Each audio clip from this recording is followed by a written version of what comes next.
Olá, tudo bem com vocês? Sejam todos bem-vindos. Sou a professora Andresa Xavier, professora do componente de Geografia. Vamos verificar o número da nossa aula? Temos aí a aula de número 41, com o objeto de conhecimento Biodiversidade Brasileira.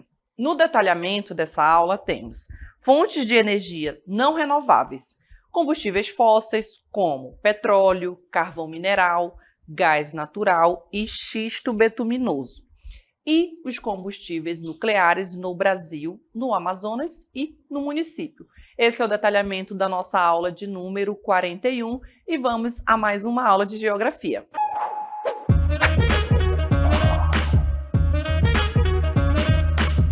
Vamos iniciar observando o conceito de fontes de energia não renováveis para a gente relembrar. Então, temos aí algumas informações, algumas características e também alguns exemplos, dessas fontes de energia.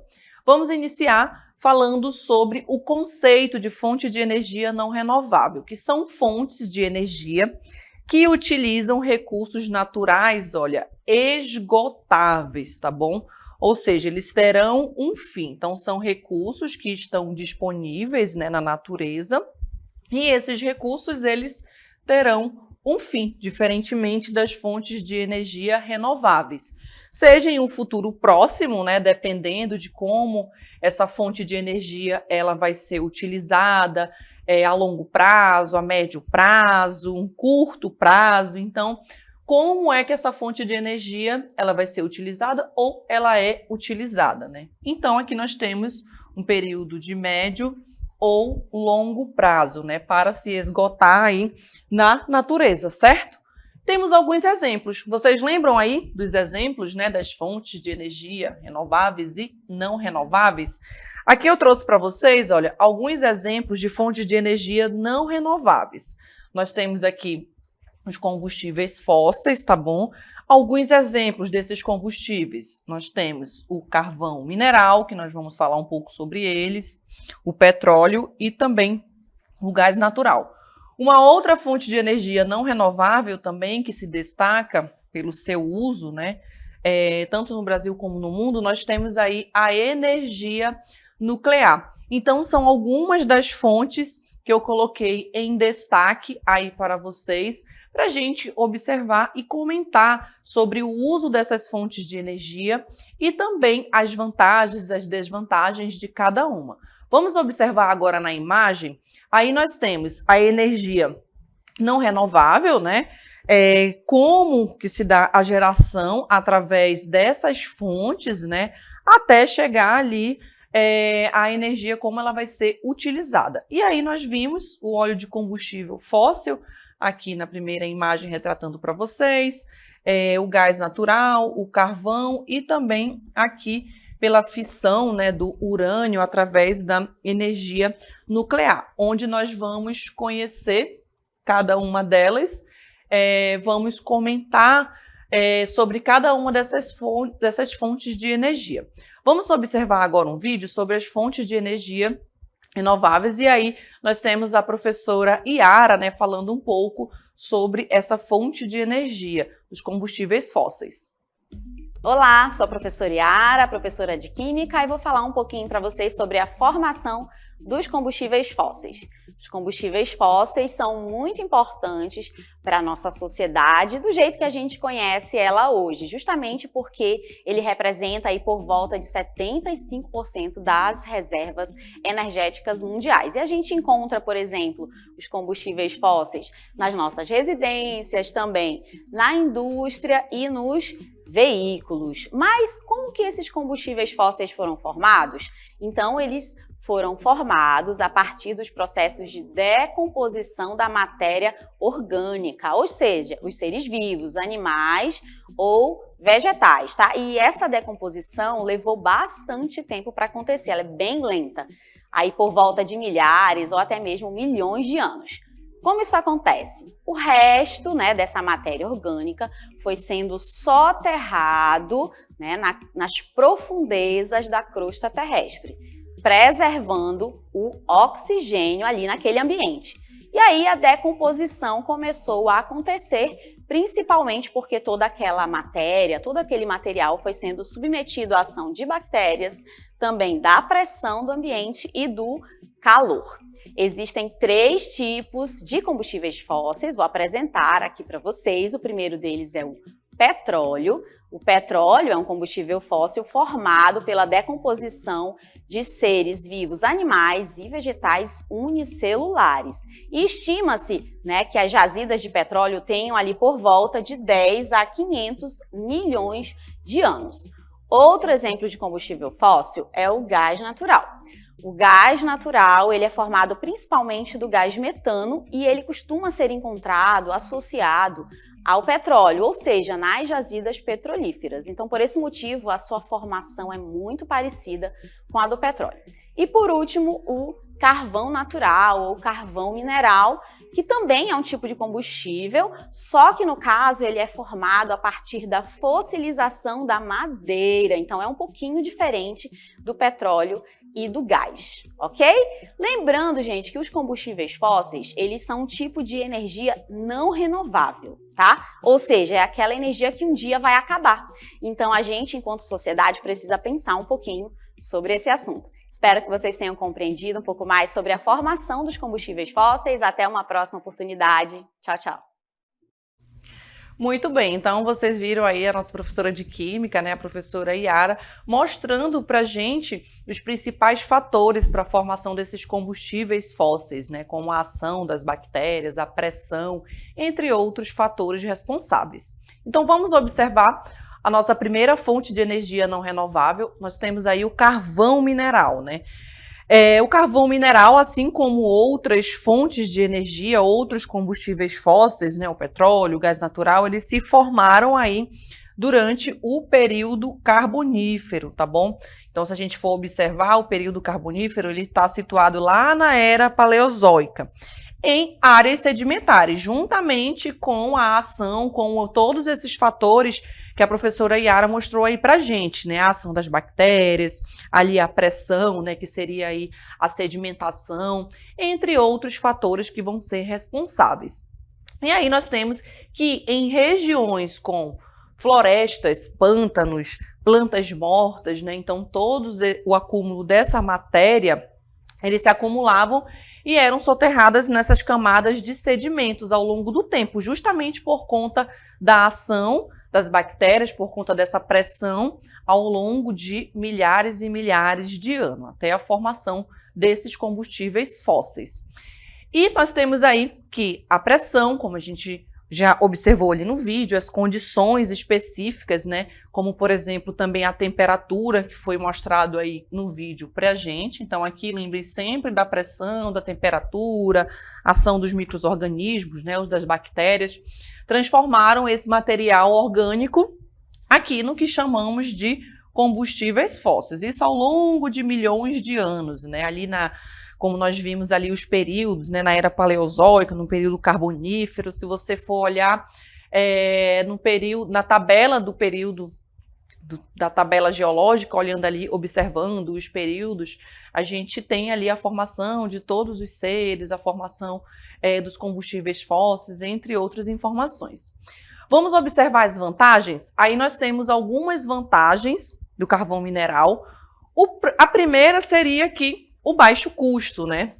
Então, se a gente for falar aqui de todas as fontes. Então, uma das fontes de energia consideradas aqui com um custo menor, né, a mais barata, principalmente se a gente for comparar aí as outras fontes de energia, né? Principalmente as fontes de energia renováveis, tá bom? Então, se a gente for fazer esse comparativo com relação ao custo de instalação, entre outros custos, nós temos aqui uma fonte de energia com uma maior vantagem por conta do seu valor. Temos a alta densidade de energia também que vai ser fornecida, né, justamente por conta desse baixo custo, né? Então a gente tem aí uma fonte de energia utilizada mais amplamente. A grande quantidade de energia, que seria aqui o volume, né?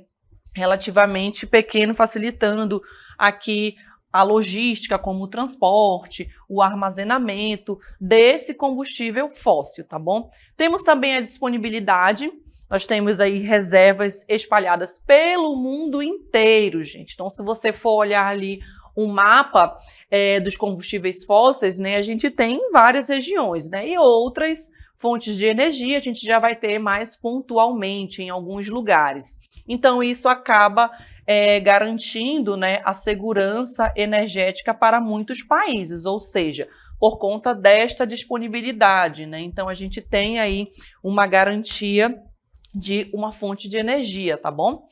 Versatilidade, aí nós temos que são usados em diversas áreas, como a geração de eletricidade, né, para as moradias, para as empresas. Temos aqui também, olha, para a produção de aço, aqui de cimento, entre outros produtos químicos, né? Então, é considerado bastante versátil, tá bom?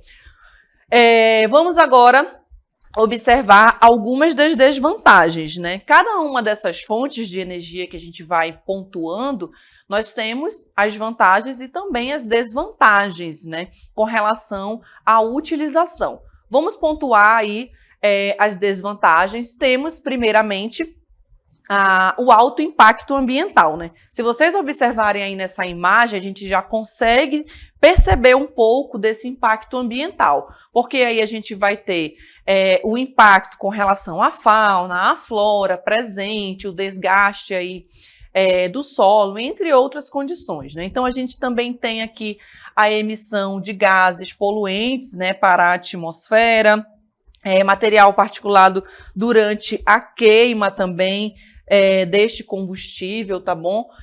Contribuindo, aí nós temos para o aquecimento global, a gente pode falar também sobre as mudanças climáticas que podem ocorrer, lembrando que o planeta ele está ali completamente, né, interligado com tudo que acontece, seja num país ou no outro.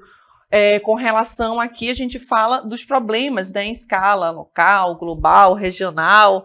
Então, nós temos a emissão de gases poluentes, né? As mudanças climáticas, aqui também a gente pontuou. A chuva ácida, né, devido à emissão desses gases poluentes. Smog, que seria aqui aquelas cortinas de fumaças, né, que são formadas a partir da emissão desses gases a partir da queima deste combustível fóssil. E temos também problemas respiratórios, né? Então, a gente tem as principais desvantagens aí com relação a esse combustível fóssil. E a gente vai também pontuar o próximo, que seria a emissão dos gases aí que contribui, né, para o aquecimento global, que contribui para o efeito estufa. É considerado o maior emissor de gás efeito estufa, que seria aqui essa sigla, olha. Então, aqui, ó, GEE, são os gases do efeito estufa, tá bom? Por unidade de energia gerada. Então, isso vai intensificar o quê, gente? Vai intensificar aquele probleminha que a gente viu lá no início, olha, o aquecimento global e também as mudanças climáticas, né? Quando a gente fala sobre o aumento da temperatura da Terra, entre outras condições, né? Ah, professora, mas a Terra aumentou apenas 1 grau, né? Mas 1 grau, gente, de aumento de temperatura que foi observado nos últimos anos, né? Isso vai modificar aí diversos ecossistemas que já estão adaptados, né, àquelas temperaturas, inclusive a nossa própria vida humana, né? Então, se você vai num local ali, por exemplo, que tem muitas indústrias, essa emissão de gases, como a gente tem aí em alguns países, ali na China, no Japão, onde a população ela já está acostumada, por exemplo, a andar de máscara, muito antes da pandemia, né? Por conta desses gases poluentes. E aí, a questão dos problemas respiratórios, entre outras condições. Temos os impactos à saúde, né, que já pontuei alguns para vocês. A poluição do ar, ela causa problemas respiratórios, doenças cardíacas, até mesmo estudos aí relacionados ao câncer, né, e outros, especialmente em áreas onde a gente vai ter essa concentração dessas usinas, tá bom? Então, são alguns dos impactos aí pontuados em relação à saúde humana. Temos o descarte, né? onde é que esse material ele vai ser descartado, popularmente, onde ele vai ser jogado, né? Então, tudo isso precisa também ser analisado, né? Então, essa grande quantidade de resíduos sólidos, as cinzas que sobram ali, as escórias, que podem contaminar o solo, tá bom? A partir do momento que ele é retirado, ele é transformado, pode haver essa mudança. E aí nós temos a água, se não for gerenciado adequadamente, né? Tanto o solo quanto a água, tá bom, gente? Então, nós temos ali todo um lençol freático, né, abaixo do solo, que também pode ser contaminado. Vamos à próxima desvantagem, nós temos os acidentes das mineradoras, né? A gente vai observar, inclusive, os acidentes relacionados para todas essas fontes de energia. Nós temos aí uma atividade perigosa, como a gente tem aí na imagem, olha, esses caminhões, essas pessoas precisam estar equipadas, né? Quando estão ali trabalhando, o comprometimento da segurança dos trabalhadores, né? Então, são alguns acidentes que também podem acontecer, que são classificados como desvantagem. A insustentabilidade também, ele é um recurso, como nós vimos ali, finito e não renovável, né? Com reservas que, dependendo do uso, vai se esgotar, né? Então, nós temos aí que verificar outras fontes de energia para serem utilizadas e fazer com que esses outros recursos, ou os recursos da natureza de uma forma geral, né, eles possam ser utilizados pelas nossas próximas gerações, né? Inclusive, a gente fala muito sobre a questão da sustentabilidade, certo? Então, nós temos essa fonte de energia, a insustentabilidade, né, como a última desvantagem. E aí a gente vai verificar que para extrair o carvão mineral do subsolo, constrói-se túneis e os poços, né, que inclusive podem acontecer esses acidentes com relação à desvantagem aí que a gente observou. E em alguns casos a sua disponibilidade ocorre em áreas de reservas ambientais, em áreas florestais, e isso vai causar o quê? Impacto ambiental, gente, elevado, tá bom? Com relação ao ecossistema, à biodiversidade desse lugar, certo? Então, são alguns desses impactos, né, que a gente observou. Vamos agora à formação dessas bacias sedimentares, né? Então, a gente viu ali alguns fatores, como a pressão, a ação das bactérias, a temperatura, né? Então, são depressões geológicas de grande extensão, essas bacias sedimentares, que elas vão ser formadas principalmente em áreas continentais, tá bom? Nos continentes, onde se acumulam esses sedimentos, por isso o nome aí bacias sedimentares. A gente vai ter esse acúmulo desses sedimentos ao longo de milhões de anos, né? E elas são classificadas de acordo com a localização, o processo de formação também, isso vai classificar cada uma dessas bacias sedimentares. Vamos agora assistir um vídeo informando um pouco sobre esse processo de formação dessas bacias. A formação das bacias sedimentares. Há milhões de anos ocorreu a formação do planeta Terra e, com o passar do tempo, foram surgindo suas formações geológicas, sendo os escudos cristalinos a primeira formação geológica a ser formada, considerada a mais antiga de todas as formações. Então, a partir dos desgastes que as rochas começam a ter por conta dos agentes externos, como as águas e os ventos, os escudos cristalinos começam a se desgastar e esse material começa a ir para áreas mais baixas, como as depressões do relevo. As áreas mais baixas começam a receber várias camadas de sedimentos, junto com restos de vegetais, animais, rochas, dentre outros.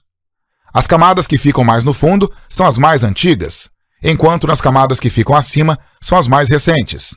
A estrutura geológica das bacias sedimentares apresenta grande importância econômica, pois através dos sedimentos acumulados durante milhões de anos, foram surgindo os vários materiais orgânicos que começaram a ser utilizados como importantes fontes de energia, como os combustíveis fósseis, carvão mineral, petróleo e gás natural. Muito bem, então vimos aí algumas outras informações, né, sobre esse processo de formação desses combustíveis fósseis. Temos aí que o carvão mineral, gente, a utilização, ela começou a ser amplamente, né, utilizada desde o período da Revolução Industrial, tá bom? Então aqui a gente tem essa maior utilização e exploração deste recurso, tá bom? E ainda hoje, né, como nós vimos, ela ainda é bastante utilizada por conta do seu custo, né, que é mais barato com relação às outras fontes. No total, corresponde aí a aproximadamente 26% dos recursos utilizados na produção de energia no mundo, tá bom? E aí a gente vai verificar, falando sobre o mundo, nós temos um mapinha e nesse mapa nós temos os principais produtores mundiais de carvão mineral. Então eu coloquei aí em destaque para vocês, nós temos os Estados Unidos, olha, em destaque. Ainda no continente americano nós temos aí a Colômbia, tá bom? E aí a gente verifica os outros países. No continente africano, nós temos ali a África do Sul. No continente europeu, nós temos Ucrânia, Alemanha. Aí verificamos mais para a Ásia, a Rússia, Cazaquistão, China, Índia em destaque e também a Austrália. São alguns dos países em destaque, tá bom? Para vocês conhecerem. E aí nós temos a origem do petróleo. Ele tem sua origem relacionada à decomposição, né, de restos de animais, restos de vegetais, a matéria orgânica, né, como nós vimos ali no conceito geral. E a composição, ela é formada aqui por dois elementos químicos principais, né, que são aqui carbono e também o hidrogênio, tá bom? Então, são alguns dos principais. Vamos observar agora no mapa, nós temos aí em destaque para vocês também alguns países. Agora nós temos os maiores produtores mundiais de petróleo, tá bom? E aí nós temos em destaque Estados Unidos, para vocês que está em rosa, né, no continente americano. Nós temos ali também a Arábia Saudita e em destaque também a Rússia como os maiores produtores mundiais de petróleo. Vamos agora às maiores reservas petrolíferas do mundo. Aí a gente vai observar no mapinha, nós temos o Canadá em verde, tá bom? Ainda no continente americano. E aí nós temos a Venezuela e também a Arábia Saudita, né? Que a gente até viu ali anteriormente no mapinha. Então, esses são os destaques para as maiores reservas petrolíferas do mundo, localizadas nesses 3 países, certo? Vamos a algumas outras informações sobre os derivados do petróleo agora. Nós temos aí alguns derivados, né? Os mais comuns que a gente conhece aí, gasolina, né? Que a gente utiliza como fonte de energia também para nos locomover, né? Para ir para a escola, ir para o trabalho, aí nos automóveis. Lubrificantes, querosene, plástico, asfalto, são alguns dos principais derivados aí em destaque para vocês. No Brasil, nós temos a criação da Petrobras, né? A gente também tem o destaque aqui para a descoberta do pré-sal como marcos históricos da exploração de petróleo no nosso país. A gente vai observar agora uma imagem e aí nós temos, olha, a camada do pré-sal. Nós temos a profundidade com relação ao oceano, tá bom? E aqui o pré-sal, olha, nesta camada, tá bom? Então, a plataforma que está aqui em cima, ela vai perfurar até chegar aqui a esta camada mais profunda, onde nós vamos encontrar esta fonte de energia não renovável, este combustível fóssil que é o petróleo. Vamos agora observar as vantagens. Nós temos aí, olha, energia potente, a versatilidade. Nós temos na energia, grande energia em pouco espaço, né? Nós temos aí que ela vai ser utilizada para o transporte, entre outras aplicações que a gente viu, né? Plástico, outros combustíveis, outros derivados, né? Versátil é um combustível de produção de energia, pode ser utilizado também ali nas indústrias petroquímica, insumo industrial, entre outros. Nós temos aí as reservas no mundo, né, com relação à vantagem global, como nós vimos nos mapas, garantindo também segurança energética, né, para muitos países, onde a gente vai ter aí essa fonte de energia.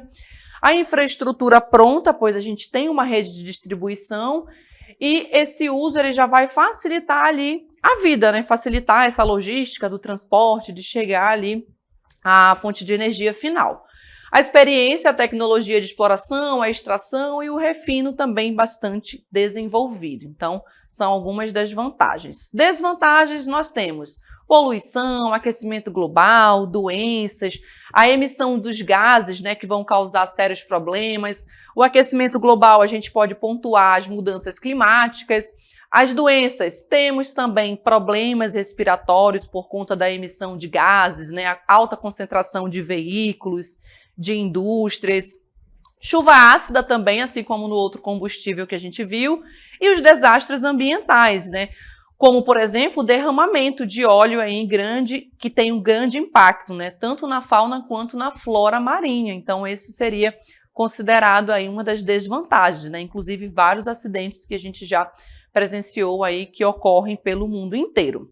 Vamos agora falar da energia nuclear. Nós temos aí essa outra fonte de energia não renovável, né, também chamada de atômica. Ela vai ser obtida a partir da fissão, né? Então vai ocorrer ali a separação desse núcleo do átomo de urânio, tá bom? E o que vai acontecer após essa fissão e todo um longo processo, né? A gente tem aí que libera uma grande quantidade de energia.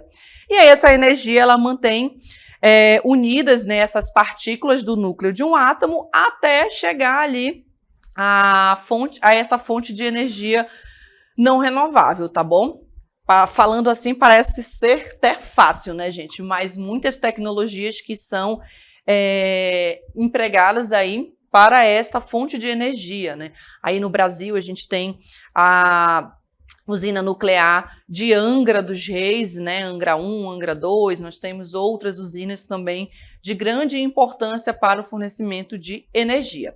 Vamos agora ao mapinha, nós temos os maiores produtores de energia nuclear. No continente americano, olha, encontrem aí o continente americano. Quem é que está em destaque? Estados Unidos, né? E ali, mais ao lado, a gente tem o Japão, a Coreia do Sul, a Rússia, né? No continente europeu, a gente tem o destaque aqui para a França, tá bom? Então, aqui em rosa, né? Aqui mais a Rússia em destaque. Aqui no cantinho, olha, nós temos a Coreia do Sul e também o Japão com destaque, certo? Então, são alguns aí dos destaques com relação à energia nuclear. Vamos agora às vantagens e desvantagens. Nós temos aí vantagem, energia limpa, gente. Sem gases poluentes, né? A gente viu ali como desvantagem das outras fontes, problemas respiratórios, emissão de gases, chuva ácida. Diferentemente na energia nuclear, sem gases poluentes que causam, né, esses problemas, como aquecimento global e a chuva ácida.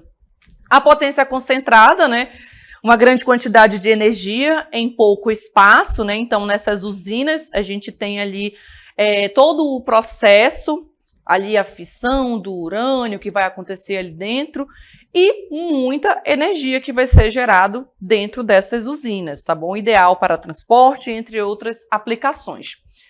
Considerada também confiável, né, pois fornece energia constante e isso não vai depender o quê? Das condições climáticas, não vai depender das características do clima daquele lugar. Se está inverno, se está verão, se é primavera, se é outono, não depende dessas condições climáticas, porque tudo vai ocorrer ali dentro da usina, tá bom? Todo esse processo. Por exemplo, as usinas hidrelétricas, elas dependem ali do período em que os rios estão enchendo, das chuvas, né, entre outras condições.